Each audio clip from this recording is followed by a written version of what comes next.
यकीनन आप सबने अपने बचपन में स्टापू या जिसे ज़मीनी शतरंज कहा जाता है ज़रूर खेला होगा।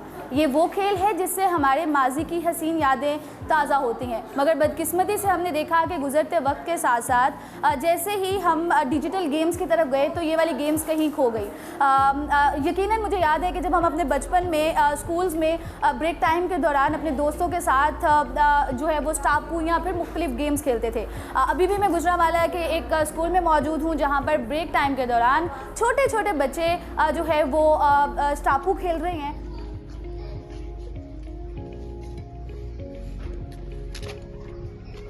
बास्तर मोबाइल तो सभी यूज़ करते हैं, पर मुझे ज़्यादा स्टापू खेलने का शौक़ है।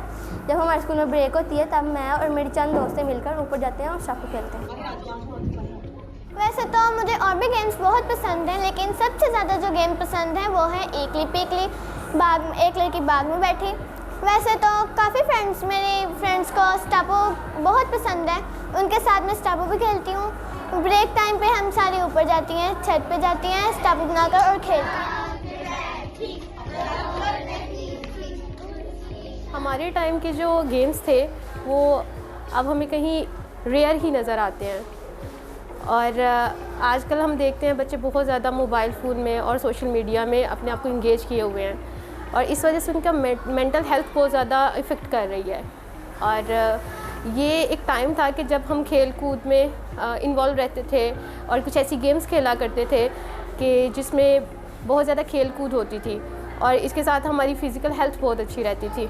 तो अब मैंने as administrator, as a principal मैंने ये ट्राई किया है कि मैं अपने स्टूडेंट्स को इन एक्टिविटीज़ में अगेन से इन्वॉल्व करूं, और उसका इम्पेक्ट जो उनकी सेहत पर पड़ेगा वो डेफ़िनेटली वो बहुत यूज़फुल होगा उनके लिए।